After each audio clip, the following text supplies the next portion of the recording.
Are you ready to pamper yourself with the best natural care products? Check out Somar Group. Their range of natural soaps, candles, body butters, and more will help you nurture and embrace your well-being.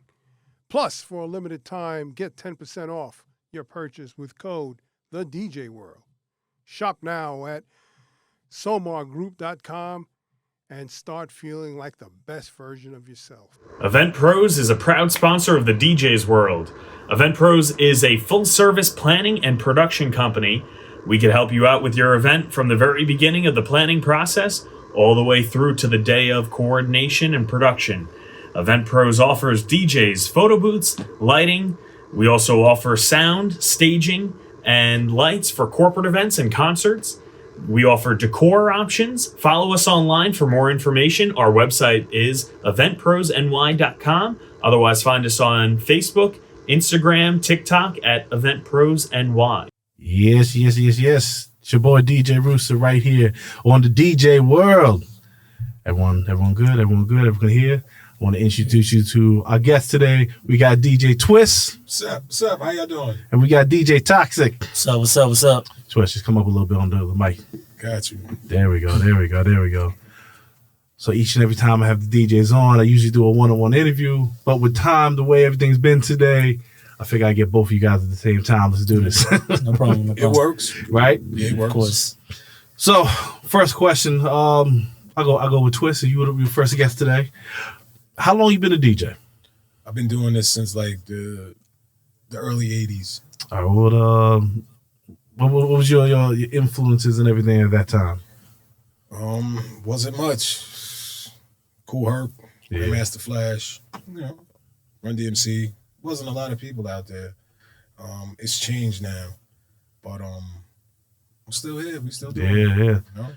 I got more questions, but I'm gonna say same for you, man. When did you get into DJ, man? Well, I've been doing it for about 13 years, 12 years, All right. 12 to 13 years right now.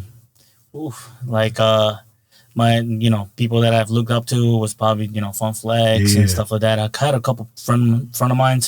I was not really into. I was a musician myself before this DJing. Before DJing. Well, what instrument you play? I'll play a lot of instruments: piano, bass, guitar, all the percussions and stuff like that, drums. I had my first party. I had like an 18 party, and I had DJ Castro and DJ Looney for my. It was a big party in my house. And I just asked my boy Castro. I was like, "Yo, let me borrow your equipment, try it out." That's how it started. So, it's been like 12, 13 years now. I'm going strong. All right. So, and I'm, I look up to those DMC DJs and everybody. Yeah. I've always liked DJ Craze. Yeah. Always been into that because I like a lot of scratching. So, I looked up to all that. I hear that. So, like, to you, Twist, how did you get into DJ, man? A friend of mine had a record player. Another friend had a mixer. Yeah. I love how this. We went and got another turntable. We made it happen. Yeah, we made it happen. Yeah. Then we started buying records. We had to buy 2 records. It's changed now. I was telling the girl earlier. We was carrying crates of records. You don't do that anymore. I feel like the vinyl, because that's how I got into DJing. I had to learn for vinyl first because I went to Scratch Academy in Manhattan. So I really wanted to get understand it. Because at the time, it was like 2000. I think it was like 2006, 2007. It was you had your controls, you had your CDJs and whatnot at the time, but it's something about learning records. You know what I'm saying, and feeling that wax. You gotta look for the break in the song. You gotta move the needle just right. So what I'm saying, so from someone in your generation, I feel like the stuff out now must be ridiculously easy for you. Like the control, it's not even comparing it to that.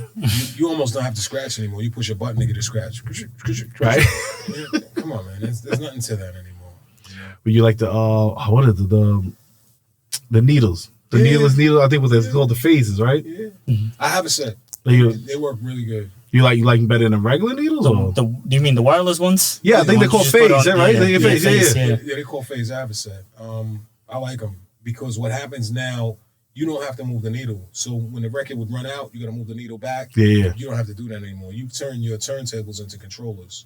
See, it works nice. and I know they're like $300-$400, but I feel like it's I definitely up. It's worth the investment though. I paid $300. Yeah. And I'm like, they say you need 2 sets because you may not get through the party with 1 set, but I charged them 3 times since I've owned them.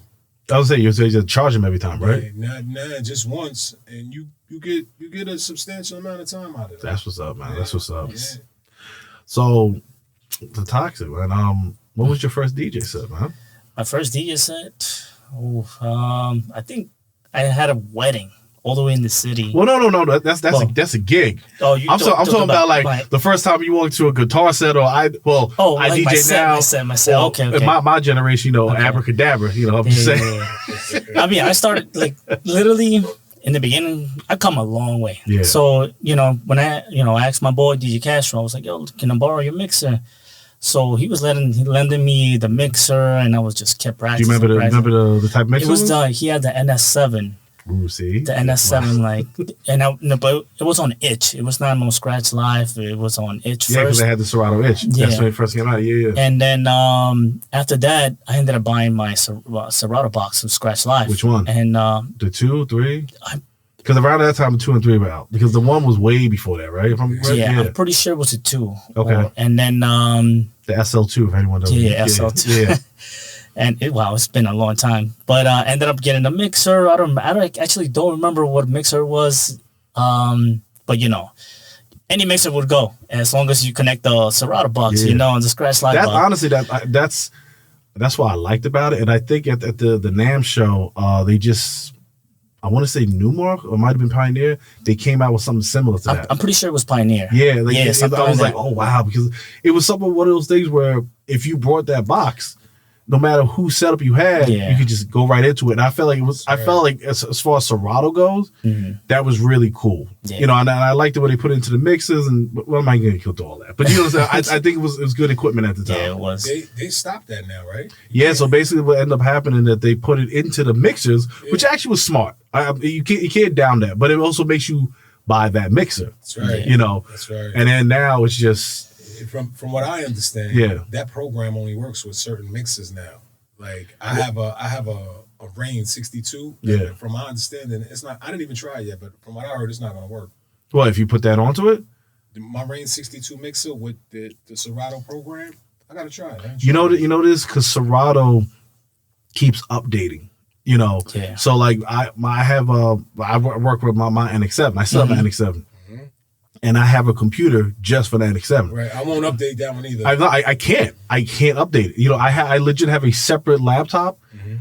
Let's say someone, I go out to go DJ. It's like, I got a Rain 1. I'm gonna bring the other laptop because I can't bring the other one. That's right. And then because it's sad too because you get so excited like, oh, I got this, and then nope, got downgrade. It's not compatible. Like you gotta really be smart about it. It's really sad because they should work hand in hand together, and you shouldn't buy something 10 years and then 10 years it's extinct. You can't use it. You know what I'm saying? Serato and Apple need to get on the same page. So Scratch Live, basically, you can only use it with old laptops right now. Like as long as you don't update it. That's the problem. That's the problem. It's funny because if you ever go into the Serato website, it tells you it's not whatever OS they have. It's not compatible. Don't do it because you're on your own. You better use what you got. I still have the Rain 57. I still have the Rain 61. Yeah. Oh my god. Basically, it's just collecting dust there. But isn't that so horrible? Because like when you first got there, it was like $2,000. Now it's just in the garage. Yeah. Like they'll still sell it for like $300, $500. But that's what I'm saying. You know what I mean? That's people that still want to mess with it and collect it. But still, like you go from the $2,000 to like, I'll sell it to you for $300. Think it's a bargain. It's like that's gotta hurt you. Yeah, that's true. Big time. I bought Tractor when it first came out. See, I never messed with Tractor. I messed with Tractor a couple times. But that's out of just somebody just having it, and I was like, oh, let me try it out. I did virtual DJ. That was my thing. Like matter of fact, I got to show you guys. I tell every DJ my first controller. Virtual DJ. And I'm gonna post it up on I'm gonna post it on. I used to mess with virtual DJ too, man. Yeah. That was my first controller. Oh, nice. No, wait. No, don't say that's nice. Hey, man, Oh no! Yeah, see. So look, let's see if I get the camera. Oh, no. Can we see this? Look at that! Look, that was my first controller. Wow. My first controller, Mo5 knows this. He legit coming to the club, right? And you had to put a remote on his mixer, and it would sit right between the mixer and the remote, and I would do it. And I was doing with virtual DJ and everything, but it made me understand, how Serato works, how, so it was good. Sir, I'm talking. So wait, Twist, what was your first gig? Do you remember? I really don't remember. We threw something at like a VFW hall, and a bigger group threw something the same weekend at another place. Yeah. And 2 people showed up for us, so it didn't work out. So how did you well, okay, so how do you bounce back? Well, no, but I'm saying, so let's go back a little bit. How do you feel you're about to do your first gig? You know what I'm saying? You don't know how many people showing up. You're just getting you're getting your crates, you get everything ready. Mm-hmm. You must feel amped. Sure. You know what I'm saying? Sure. And then when the end result happened, how did you handle that? Because it's I feel like every DJ has to go through that. Sure they do. It humbles you, and sure. it's actually a very good thing to go through. Sure you may not realize it at the time, sure. But so how did you deal with that? It tells you, it teaches you what to do and what not to do. Like if we have an event plan, we need to make sure that that's what we're doing, and hopefully nobody else has an event plan. You got to stay away from 2 different sides, because you want the people to come to what you're doing. Yeah. So it's a learning experience. Yeah. So and that was a I'm assuming that was just like a bar club type of gig, right? It was a VFW type deal. It wasn't too serious. We planned it. It flopped, but it's okay because people knew who we was after that. They was like, "Oh, we didn't come to yours, but we went to this one." You should have. That's fine. You come next time. So the same thing to you, Toxic. What was your first gig, man? Well, my first gig was actually a wedding, but time out. Damn, they threw you to the deep end. Yeah. But let me. It gets crazier. The thing I didn't have a mixer during that time, right? So I'm all. This is where go ahead. Shoot. This is where But the thing is, like, while I wasn't having a mixer, I started practicing on virtual DJing. Yeah. So back then, you could just, I knew all the little codes and everything to virtual DJ. Yeah. So I was like, I'm gonna go do this wedding, and I had a lot of music. I had the idea how to, mix it and everything. So I was like, all right. So I went with my laptop, man. This was a long time ago. This was in the city. I can see your face even though you can see how nervous you were. Yeah, you can see it right now. Like I literally had nothing to my name, So I was like, all right. So after that, I started DJing actually hookah lounge, and with no mixer, no nothing. You remember which one? No, it was it's called Pasha's right now. It used to be called Moonlight. That's before it was like. Oh, the one in Center Reach? And no, it's in Huntington. Okay. And also this place, Fire and Ice. That's in Smithtown. That's Smithtown. I know where that one's at. Yeah, it's called something else now, but I used to DJ those 2 spots. You know what I mean? I wasn't getting paid that much, but no mixer, nothing. Well, it's funny. It's funny. Good. It's funny you say that. So I guess so. My next question, right, is how did you deal with that? Because club life and mobile life, which I'm going to ask you in a minute, is very different. You know what I'm saying? Even though, yes, you're still performing, you're still doing DJing and whatnot, but it's different. So how did you deal with that, man? So your first gig was really a wedding, so there was a structure you had to go to. So you couldn't just, out the gate, like a bull and a bullpen or anything like that. So then you go from that to, okay, I can be a little bit more creative in a club, but then you deal with stuff. So how do you deal with these things? Well, I felt like it was a little kind of embarrassing because I started I kept doing the same thing, virtual DJ. But the thing is, I was a musician. I'm really good with music. I know I understand music. Like cue points. I know tempo. I know all that stuff. So I was like, I started doing that club. It's in Hall Park. I forgot what it was called. Was it? And was it one of those? It's called 1800 now, something like that. But it was Bianco's. It might have been Silk. Yeah. So that's one of those clubs. Like, see, so mad because that was like one of my spots growing up. Like that was my first spot where I went just as a normal person, and that's where I wanted to start DJing, and then I had the opportunity to DJ there. And I've said this many times on the show. Like when I was in that booth and I shut it down, everyone enjoyed it. I legit teared up because it was out of body experience. You know what I'm saying? Yeah, I got that. Yeah. But like they gave me an opportunity on Thursday, and I was rocking out with just virtual DJ. But then I started realizing, everybody was messing with Scratch Live, and everybody, That's the the box. standard. It's still the standard. So that's where I was like, I need to switch it up, and I ended up buying a box. So I was like, and then I switched it up to Serato. So I was like, from there. Isn't that cool? Like the first gig you go to, like, oh, now you want to mess with it. but you know what I mean is, as long people will give you the opportunity. That's the most important thing. You know what I mean? That's true. Yeah. Man. So how did you deal with have you done anything mobile, man? Like weddings, or anything like that? Or? I did I've done a wedding or two. Definitely different from the club life though. Yeah. And I worked at a club life upstate. I was weekend DJ. Okay. And it was okay. The money sucked. And it was all the way upstate. So at the end of the night, I'd drive all the way home. Oh, you were going upstate? Yeah, I was going all the way upstate. It was, like I said, I was with Marley Marl. I was doing the Future Flavor show with Marley. Okay. And it wasn't too far from him. I mean, I didn't interject at the same time, but, later on down the line, I realized he wasn't up the block. So I started doing Future Flavors with him, which was kind of cool. I like that. But, the club life didn't last too long because the owner, it didn't work. Well, I feel like when you get into the no pun intended, the DJ world, you said it. That's good. You're so ready, it's so amped, and it's almost like when you first get into it, it doesn't matter what that owner promoter says or what he's gonna charge you. You almost automatically take it, not without knowing. And then as you start educating yourself and start seeing things, it's like, especially as you start getting older and then you have kids, it's like, do I really need to be out? I began to like it though, because the crowd, I was like, wow, a lot of people started coming. I was like, this is crazy. But, the guy, you did a good job, and then he want to short you your money. Like, come on, man. But that's the thing. Like, I'm not trying to put down any promoters or anything like that. But the thing is, realistically, it happens. It happens to a lot of DJs where you did good, you did good, and you're trying to find the pay at the end of the night, and it's also respecting, because if you have like a high end person, say a Funkmaster Flex come in there, obviously you're gonna pay him, and he's already been paid. Right, you're gonna pay him. Right, he's already been paid. You know what I'm saying? So then they look at you like, you're the local guy, and it's like, nah, bro, like you can't do that to me.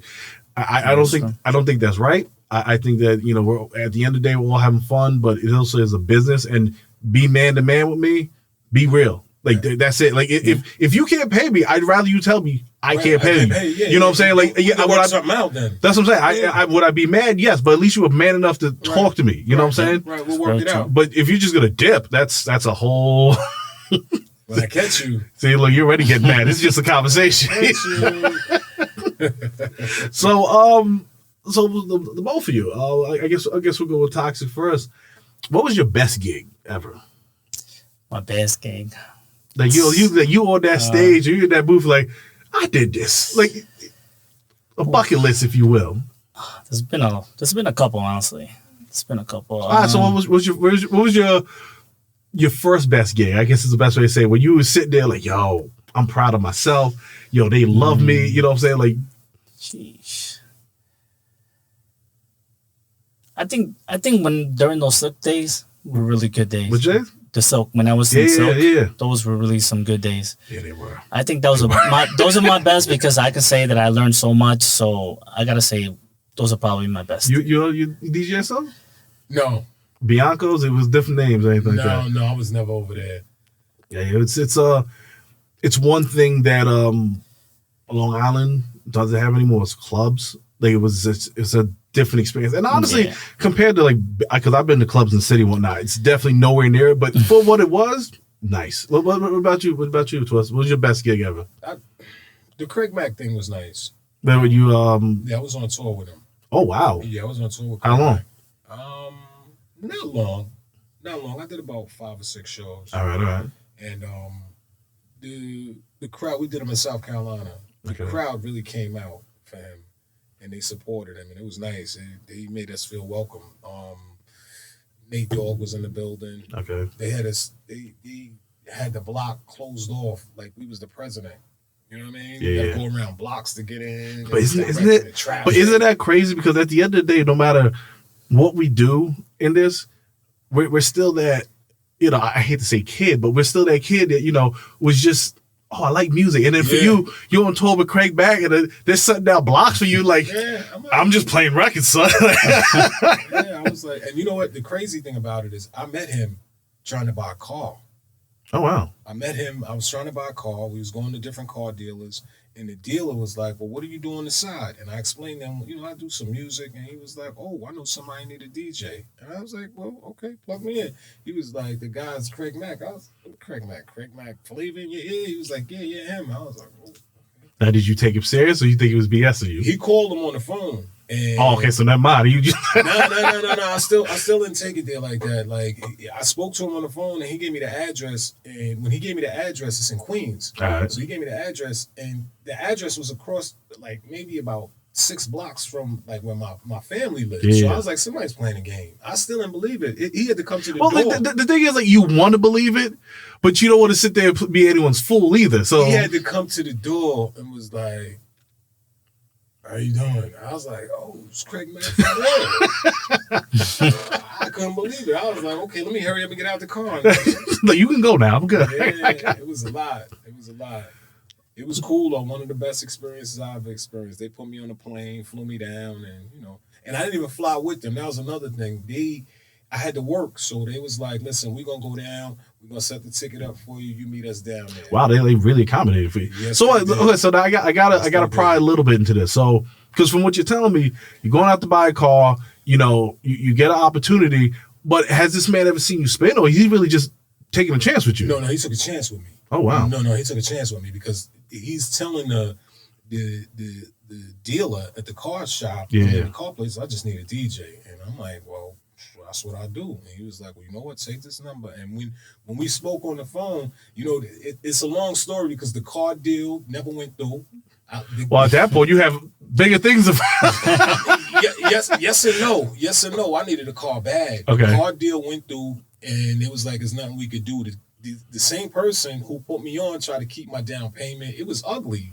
And I called Mac and I said, yo, listen, me and the dealer's not getting along. He's like, I don't care what you and him got it going on. I need a DJ on such and such date. Wow, you make sure you hear. So you even like, it's like, yo, you can still mess with me, but I'm gonna let you know what it was because you don't know that was his man's or not. That's basically right. Yeah. I don't even care if that's your man. You know what I'm saying? Okay. I just know how he did me. He did me wrong. You know, I came to buy a car. That's all I was doing. Yeah. So when I finally bought the car, I wound up buying an Expedition. I showed up back at the dealer. I was like, yo, listen, you owe me some money, my down payment. I want my money. He thought that since the Craig Mack deal worked out, that he didn't have to pay me.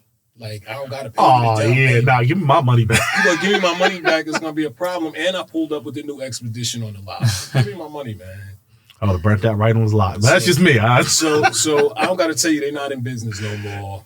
All of that's gone. The truck's gone. Everything's Craig Mack's gone. Everything's gone. But it was fun. R.I.P. to Craig Mack, man, for real. And Nate Dogg, R.I.P. to because that's another thing. He was there. I couldn't believe it. When we got off stage, when we came off the stage, he got on stage and did I Got Hoes. I was like, I was like, yo, that was big. I was like, wow, that was really nice, man. I had a good time, man. Hip hop is a big deal.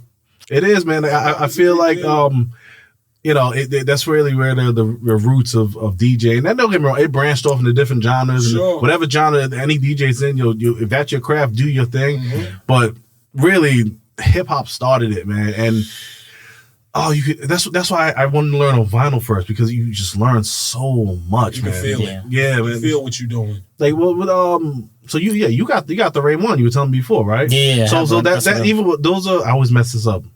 Those are 45s, right? Am I messing it up? These small ones, yeah. Those are 45s, right? Yeah, basically. I think they're a little smaller. Just okay. the hair, right? No, I think they're a little bigger.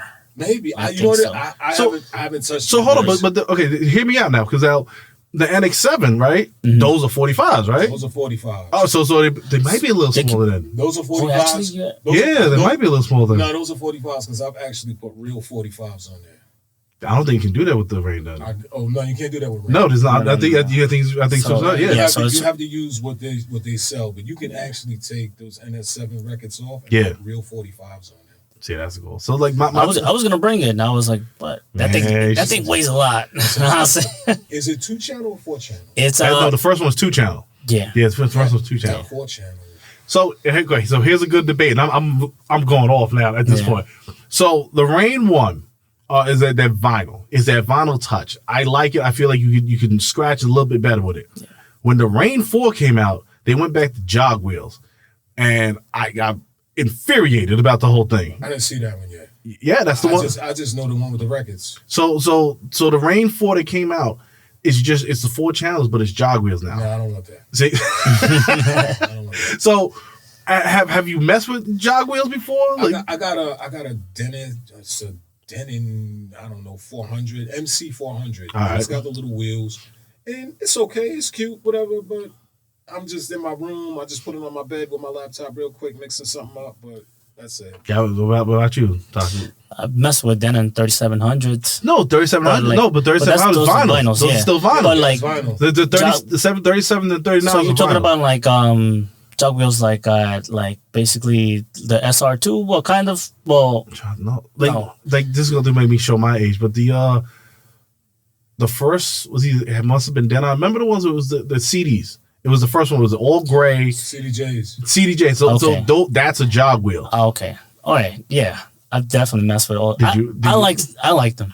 Okay. Personally, I like them all though. Honestly, see, I think jog wheels are better if you're mixing like house music. Anytime I've been in a DJ booth and anyone's really a good house set, they can destroy it. Right. But if you were to like scratch it and you mixing, it's too sensitive. Then you'll stop the track at a heartbeat. Way too sensitive. When I was using Scratch Live, everybody was using mostly CDJs. Yeah. You know what I mean? Because you connect the CDJs right into the box. And it was pretty easy.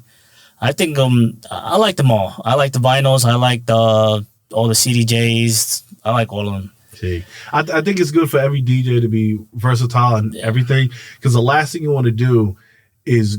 Here's the thing: if you go to a club, and I only say this as a club because when you go to a club, 9 times out of 10, the club has their setup. Yeah, and you need to know how to mix on that setup. Yeah. You can't just go, let me unhook this and put my. It's not happening. Like I kicked out a kid once. I was DJ at the Awful Dodge. I don't know who the kid is, and I'm sorry if I'm disrespecting you by saying it because this is years ago. But he came in there with his controller. I don't even know what I had, but he came in with his controller, and he handed me a USB. And I was like, all right, well, plug this in. And I gave him the audio, red and white. And he looked at me all serious and was like, what is that? And I told him, get out. I'm flat. But before it was like, you know what I mean? You had to like kind of just DJ with whatever they had. Yeah, now, that's what I'm saying. Yeah. Nowadays it's like everybody has like a mixer that has Serato DJ. You know what I mean? Yeah. So I feel like it's much easier now than how it was before. I agree. Before it was just like cables everywhere, a whole bunch of things everywhere. It's a little more easier now. You know what I mean? Like it's just about having your laptop, updated, and having all the drives for all the mixers, because now there's a whole bunch of mixers that use Serato. So it's a real good way I can get into this next subject. Yeah, how'd you guys deal with a bad gig? Let's put a twist. So, I know you said the first one, but what was one that you really like? No matter what you did, it was like it's a dub. It's not happening. You know what? I was with Craig Mack once again. A needle broke. Wow. A needle broke. He was doing the show, and a needle broke. He was like, yo, Twist, what up? I was like, this is a wrap, bro. And that was it. The show didn't go good. No more music. He was tight. Everybody was tight. Well, I was also... but it wasn't my music. Somebody else's. They bring their own music, and a needle broke. And that's all it takes. So how did you deal with that? Because at this point, this is like, nothing can go wrong. You're on tour now. You know what I'm saying? And then... It makes your stock kind of go down, and you don't want that. You know what I'm saying? The only thing that was good about it is the venue was outside. It was an outside venue. Okay. So that made it a little bit better, and it took a little bit of pressure off because, people riding by, they got music going on. So it wasn't total silence. So when it didn't work and the needle broke, car pulled up, they played their music loud, and they just... See, it's one of those situations you wish you had that phase back then, right? Yeah, or another needle. I don't know what the DJ was thinking. Like, you got to come better than that. Like, well, tell me if I'm wrong, because I've never actually did a gig with vinyl. I just learned with vinyl, But I was told that you have to usually have 2 to 4 needles on you just in case. Yeah, I was carrying 2 needles, and I was carrying at least 2 crates of records. Yeah, so God forbid. What about it for you, Tox? What was your worst gig ever? Probably that one time. I think there was one time I was DJing in a hookah lounge, and somebody had like by accident smacked my laptop, and it fell down on the floor. It was off. I was. Did you punch him? I was furious. I don't remember what. I don't remember exactly. Yeah, I was furious. So I think I just cursed him, and I just wanted to punch him, but he was so drunk. You know what I mean? What am I gonna do? Beat him up? Right. And he's drunk. You know what I mean? But like I was pissed off, and did the laptop break though? It had a crack on. It wouldn't turn back on. So like the music was just shot. You know what I mean? So. Basically, I was just like, I don't want to stay here like looking like a dumbass. So I was like, I told the owner, I'm like, this incident happened. You know what I mean? So did he pay you at least? He paid me. He had to, you know what I mean? He paid me a little extra, so I had to get it fixed. Yeah. So, but yeah, I think that was the worst because they're like, I don't like my equipment getting damaged. Yeah. So in this situation, you left. Okay. Yeah. But what did you from that? What did you learn? What did you say? Okay, so this doesn't happen again. You know what I'm saying? Watch out for the drunkies. I was like, you know what I mean? And especially drinks. Like I've learned because I had also liquid damage before too. Yeah. So I'm like, now I know not to keep any drinks close to my laptop. Not like if anybody's gonna pass me a drink, pass it to the side. My bad. Did I do that today? I did. I legit did that today. Pass it to the side, not over everything. The computer. I looked at him like he had 2 heads. Like, and then I realized, like he was. I went to go. He was like, "Oh, you get the water." And I went around. He was like, "What?" I was like, "Oh yeah," because I've been that person. You know Mo-Fi, right? Mm-hmm. So you know DJ Mo-Fi. He's basically a real big pioneer out here. Like believe me, you talk to many DJs, they know who he is. But we used to do a lot of boat parties together, and we have our drinks. We have our drinks, get drunk. I had a champagne bottle. And I just happened to shake it. I wasn't really close to him, but I was close enough.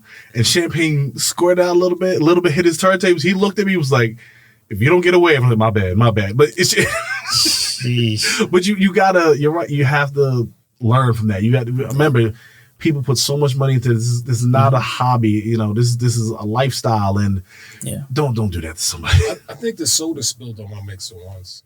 Somehow I think I got through it though. And then the mixer was shot. I don't think it was any good after that. Liquid is never good for anything. Anything. Computer. My cousin told me the soda, the seltzer, is gonna.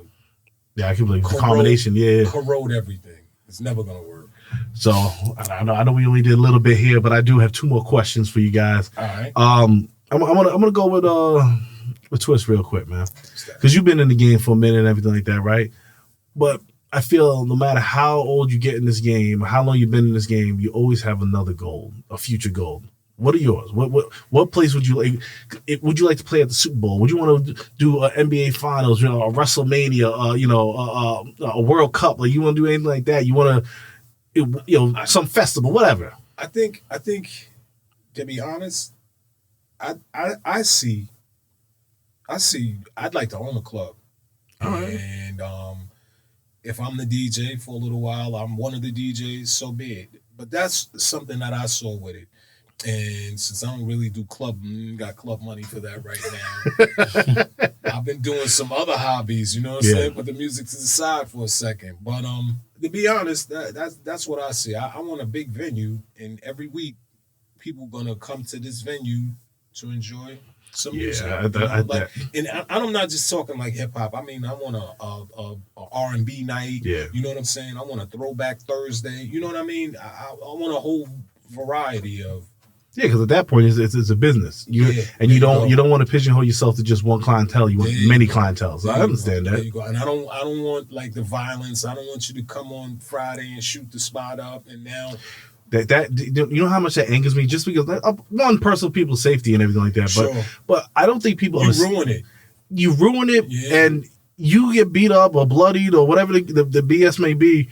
But you know who has to deal with that? The owner. They're the ones that have to pay for that. They're the ones that have to pay the fines for it. Then they got to shut down. Guess what? They still got to pay their mortgage or rent, whatever the hell. And you still gonna pay the DJ. Yeah, and that's what I'm saying. It's not fair. Like the way if I'm going to anyone's club or anything like that, I look at that like you invited me to your house. Sure. I'm not going to disrespect it. Sure. If anything, I want to protect it for you. You know what I'm saying? Yeah. And no one should get hurt. No one. We can't There's no reason, like you just said. There's no reason if I'm going out to have a good time, I got to come back, up in good Sam. There's no reason for that. There's no reason for that. So I'll be honest. That's a dream, and I'm not saying it's far fetched, but you see today's society is just is falling far and far away. So man, it'll happen, man. I think so too. But it's just on the back burner. Yeah, I hear you. Yeah. What about you, Toxic, man? Oof, I got a lot of dreams. I got a lot of goals. I'm saying, like, if right now, right? Let's say right now, I hate even put this out. You won the lottery, but let's say you won the lottery, right?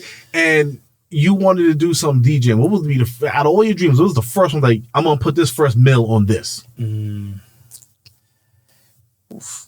DJing or just personal or like? Well, no. Well, I'm saying this is your future goals as a DJ. Well, as a DJ, like what I would like to do. What I really want to do is actually I want to have my own show on the radio. Nice. So like I've done radio. I've done 98.5. Okay. La Fiesta with John G and everybody. Shout out to John G. He was just on here. Yeah. So like I want to have my own show, and also another thing, I would like to have a restaurant as well. You know what I mean? Like nice. I feel like restaurant is where it's at right now. Well, you for that for DJ, or that's just you personally? Like me personally, and have like top DJs come, starting DJs, whatever. You know what I mean? I would like to have like something, a restaurant filled with musical ideas and stuff like that. You know what I mean? Yeah. People to come enjoy themselves and have an experience or something. So I think that's what I would want to do. So I got one more question, then we'll let you guys. Right. Let you guys go because I know it's been a long night. But Twist, man, to the younger generation, man, please drop some knowledge on them. What would you say to them right now if they're watching? I know they're watching. Stop shooting each other. Let's just start there. We need to get rid of the violence. Yeah. We need to take the violence out of the music. It's everywhere. No matter where you turn, somebody's just violent towards the next person. I don't understand why. It wasn't like that when I was growing up. Yeah. You just like enjoy the music, enjoy the fun, enjoy the environment. You know what? It used to be safe to be a rapper. Now, if you're a rapper and you hot, you're a target. Somebody wants you. They want your head, and I don't understand why. Because most of them they're not bad. They're kind of good. Yeah. So I don't understand. And the only thing I could do is just keep pushing music the way I like to do it, because it seems like the way it's going, it's almost a dead end. Yeah. Almost. The people aren't original no more. You can listen to the way it sounds, like this person sounds like that person. When we was growing up, it was always a group that sounded way different from another group. Yeah. So I feel like we're losing all of that, and none of that is the same. People are using the same beats. It's just that the originality is that's watered down. Have your creativity come out, enjoy it more, and then you be surprised, man. It's like because when you're DJing, and I've said this many times, but it's legit. Like you have a canvas in front of you, and you're legit a painter. Do your thing. Like don't worry about what this is doing or this one. Oh, this one. No. Yeah. Worry about you. Make your own thing. Do your own thing. Yeah. Absolutely. What about you? What would I say? Yeah, just the same. Honestly, the same thing as Twist say. You know what I mean? It's okay to have a drink, smoke weed. You know what I mean? The violence got to stop. Yeah, honestly, you know what I mean? We all want to have a good time. You know what I mean? Nobody wants to be fighting. You're messing up everybody's day. You're messing up. Killing someone is ruining somebody's family. Yes, it is. So because they wanted to go out there on Friday. Like I've been to a lot of clubs. I've seen a lot of fights. It's just all ridiculous. Over stupid things. You know what I mean? I just want everybody to have a good time when you go to a club. When have a drink. Just relax. What about a DJ trying to get into this? How would you? Besides watch your back and make sure you're good and enjoying the music and everything. If you're in a booth and a young DJ was like, "Yo, how'd you get here? What advice should I get from you?" I always say, listen, don't never stop. I've had a lot of people, I've taught them, listen, you want music? I got you with music, with whatever you need to get you started. If you want to borrow my mixer, just like somebody let me borrow their mixer, I'm gonna do the same way. Which is really that means a lot because it does, it's real. A lot of people. They won't do that, and you can't blame them. You can't. You know, what about you, Swiss? I met a guy and he had some music in his basement and he was like, come on down to the basement. And they was mixing up 7 minutes of funk. There we go. I couldn't catch the concept. I couldn't make the beats line up. I couldn't do nothing. But when I stopped and I watched him do it, I was like, okay, I see what he's doing. And I just had a love since that. And I was you do the same for someone young? I think I would. As a matter of fact, I know I would, but it's rare. You don't find nobody that's like, oh, let me spin. I feel like someone with your. That is very true. You're not gonna find a lot of people that are gonna willing to give you the hand to you. You know what I mean? I think that's because they want to make sure that you're serious about it. Yeah. I think they don't want to wait. You're not wasting my time. You know what I'm saying? But it doesn't matter for me. It doesn't matter if you waste my time. At least I try to help you. Right. Out, I don't care about wasting time, and I don't even care about the set no more. Years ago, you cared about your turntables, and you didn't want nobody to break your needles. Yeah. But now you can't break the controller. So I could have the kids get on there and make some music, play some music. Let me show you what I mean real quick. I'll give him the cheap mixer, not the. It's a different world out there, and if you could help, if I could help them, I would help them. Watch this. Check this out. Come on, play. Look at this. Put that on the cam. Put that on the cam. Right there. This is a good friend of mine. I bring the laptop and I bring the controller and told him do what you do. Bring it up. Lift it up a little bit. Up. There you go. There, now. Right there. Hey, look at that. He act like he knew what he was doing, and that was a hunger. I was like, he's a little guy. Come on, man. Well, he's not gonna break. Watch out for my son. He's 8 right now. He's wanting to do it, man. That's good. So hey, whatever he wants, if he wants to do it, I'm willing to teach him in whatever he wants. There's always a future in this. Yeah. You just got to find the people that want to do it. Yeah. So, gentlemen, Toxic, give everyone your socials, man. You'll follow me on Instagram, DJ Toxic NY. The same thing for Snapchat. Twist. You can reach me. Don't give your government out like that. Gmail. DJ Twist. I know I sound lame right now, but we're gonna talk. We link up about that Instagram stuff and all the rest of that.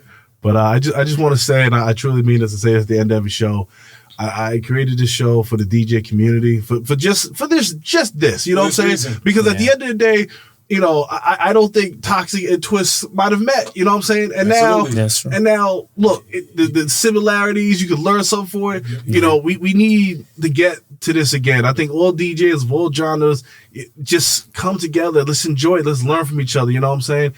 Come on the DJ world. Any DJ out there, come out there. Absolutely. You're going to have fun. I promise Absolutely. that. I like this, man. This is dope. It's a great platform. Yes. It's a great platform. It's next to radio. And when you were saying you wanted to do radio, I've never been on radio, but when I went with Craig Mack, they did 2 or 3 interviews on the radio. Yeah. But I flew in the next day.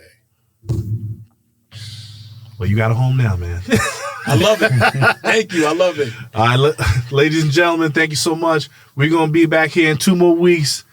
DJ Toxic, DJ Twist. I'll be here. I can't wait. Peace. Are you ready to pamper yourself with the best natural care products? Check out Somar Group.